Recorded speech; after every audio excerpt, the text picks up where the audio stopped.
یہ قرآن ایک بابرکت کتاب ہے جسے ہم نے آپ صلی اللہ علیہ وسلم پر نازل کیا تاکہ لوگ اس پہ غور اور فکر کریں اور تاکہ اہل فہم اس سے نصیحت حاصل کریں۔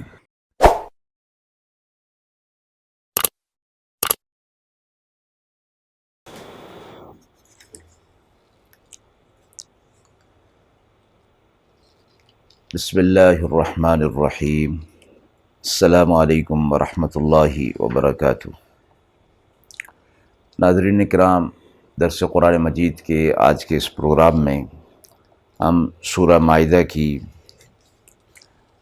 آیت نمبر 41، 42 اور 43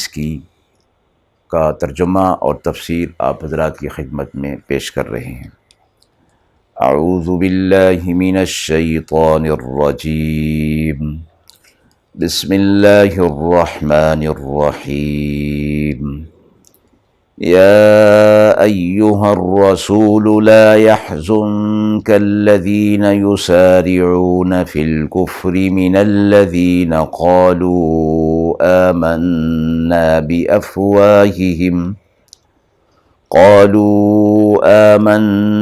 بأفواههم ولم تؤمن قلوبهم ومن الذين هادوا سماعون للكذب سماعون لقوم آخرين لم يأتوك يحرفون الكلم من بعد مواضعه يقولون إن أوتيتم هذا فخذوه وإن لم تؤتوه فاحذروا ومن يرد الله فتنته فلن تملك له من الله شيئا أولئك الذين لم يرد الله أن يطهر قلوبهم لهم في الدنيا خزي ولهم في الآخرة عذاب عظيم سماعون للكذب أكالون للسحت فإن جاءوك فاحكم بينهم أو أعرض عنهم وَإِن تُعْرِضْ عَنْهُمْ فَلَن يَضُرُّوكَ شَيْئًا وَإِنْ حَكَمْتَ فَاحْكُم بَيْنَهُم بِالْقِسْطِ إِنَّ اللَّهَ يُحِبُّ الْمُقْسِطِينَ وَكَيْفَ يُحَكِّمُونَكَ وَعِندَهُمُ التوراة فيها حكم الله ثم يتولون من بعد ذلك وما أولئك بالمؤمنين۔ آیات مبارکہ کا ترجمہ ملاحظہ فرمائیں۔ اے رسول صلی اللہ علیہ وسلم، آپ غم نہ کیجیے ان کا جو دوڑ کر گرتے ہیں کفر پر، وہ لوگ جو کہتے ہیں ہم مسلمان ہیں اپنے منہ سے اور ان کے دل مسلمان نہیں، اور وہ جو یہودی ہیں جاسوسی کرتے ہیں جھوٹ بولنے کے لیے، وہ جاسوسی کرتے ہیں دوسری جماعت کی جو آپ تک نہیں آئی، بدل ڈالتے ہیں بات کو اس کی جگہ سے، کہتے ہیں اگر تم کو یہ حکم ملے تو قبول کر لینا اور اگر یہ حکم نہ ملے تو بچتے رہنا، اور جسے اللہ نے گمراہ کرنا چاہا سو اس کے لیے آپ کچھ نہیں کر سکتے اللہ کے ہاں۔ یہ وہی لوگ ہیں جنہیں اللہ نے نہ چاہا کہ ان کا دل پاک کرے، ان کو دنیا میں ذلت ہے اور آخرت میں بڑا عذاب ہے۔ جاسوسی کرنے والے جھوٹ بولنے کے لیے اور بڑے حرام کھانے والے، سو اگر وہ آئیں آپ کے پاس تو فیصلہ کر دیجئے ان میں یا ان سے اعراض کر لیجئے، اور اگر آپ اعراض کر لیں ان سے تو وہ آپ کا کچھ نہ بگاڑ سکیں گے، اور اگر آپ فیصلہ کریں تو ان میں فیصلہ انصاف سے کریں، بے شک اللہ انصاف کرنے والوں کو دوست رکھتا ہے، اور وہ آپ کو کس طرح منصف بنائیں گے؟ ان کے پاس تو تورات ہے جس میں حکم ہے اللہ کا، پھر اس کے پیچھے پھرے جاتے ہیں اور وہ ہرگز ایمان لانے والے نہیں ہیں۔ مذکورہ آیات میں جناب رسول اللہ صلی اللہ علیہ وسلم کو تسلی دی گئی کہ یہ لوگ جو آپ کے پاس ظاہری اسلام کا دعویٰ لے کر آتے ہیں، اپنے آپ کو مسلمان کہتے ہیں، حقیقت میں مسلمان نہیں، ان کے دلوں میں اسلام آیا نہیں ہے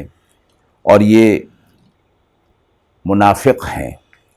لیکن آپ صلی اللہ علیہ وسلم کے سامنے اپنا اسلام ظاہر کرتے ہیں۔ تو ایسے لوگوں کے بارے میں فرمایا گیا کہ جو لوگ، ان لوگوں کے پاس کتاب بھی ہے لیکن اپنی کتاب کے احکامات کو بھی یہ اپنے موقع سے، جگہ سے پھیر دیتے ہیں، پھر آپ صلی اللہ علیہ وسلم کے پاس آتے ہیں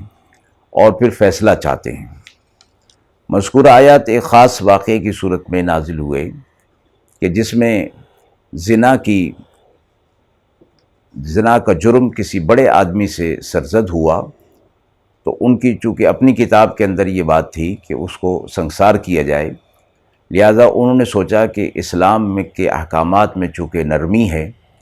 ہو سکتا ہے کہ اسلام کا حکم اس معاملے میں کچھ اور ہو اور اس کو سزا سنسار سے بچ جائے۔ تو آپ صلی اللہ علیہ وسلم کے لیے فیصلہ ہوا کہ آپ صلی اللہ علیہ وسلم سے اس کا فیصلہ کرایا جائے۔ چنانچہ آپ صلی اللہ علیہ وسلم کے پاس ان کو لایا گیا اور پوچھا گیا، تو آپ صلی اللہ علیہ وسلم نے ان کے ایک عالم کو، جو یہود کا بڑا عالم تھا، اس کو بلوایا اور اس سے پوچھا کہ اس کی کیا سزا ہے؟ تو اس نے بتایا کہ اس کی سزا سنسار کر کے موت کے گھاٹ اتار دینا ہے۔ تو آپ صلی اللہ علیہ وسلم نے فرمایا کہ اسلام میں بھی اس کی یہی سزا ہے۔ اس پر وہ لوگ اس سے بدک گئے اور پیچھے ہٹ گئے، اور وہاں سے جب چلے تھے تو یہ فیصلہ کر کے چلے تھے کہ اگر فیصلہ ہمارے حق کے مطابق ہوا تو ہم اسے قبول کر لیں گے، اور ہمارے حق کے مطابق نہ ہوا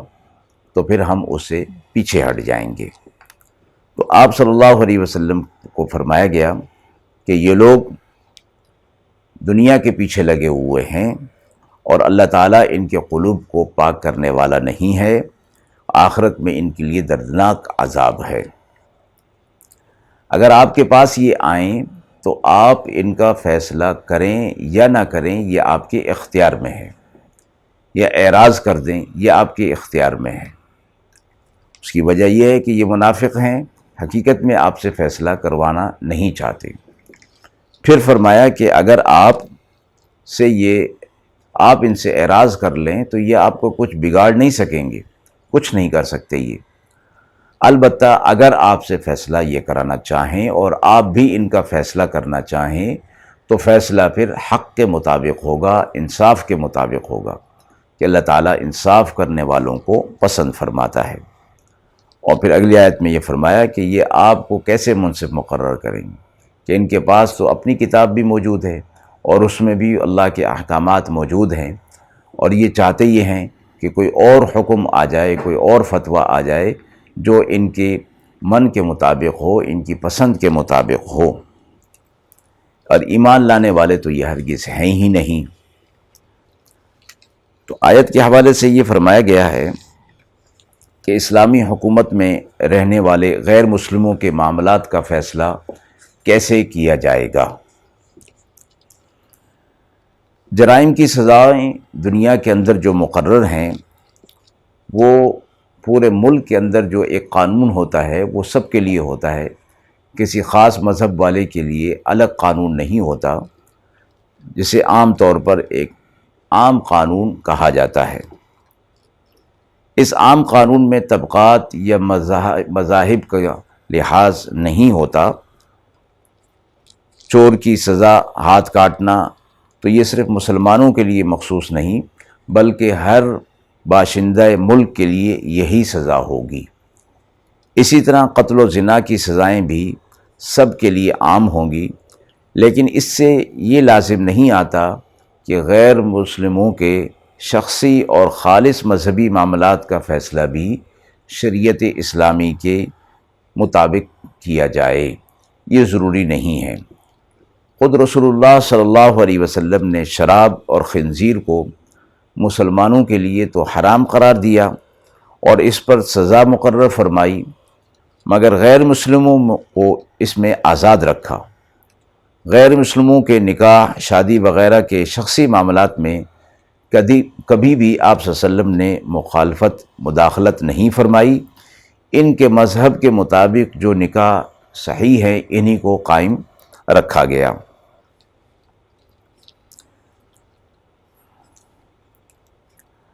مقام ہجر کے مجوسی اور نجران اور وادی قرا کے یہود و نصارہ اسلامی حکومت کے ذمہ بنے، اور آن صلی اللہ علیہ وسلم کو یہ معلوم تھا کہ مجوسیوں کے نزدیک اپنی ماں بہن سے بھی نکاح حلال ہے۔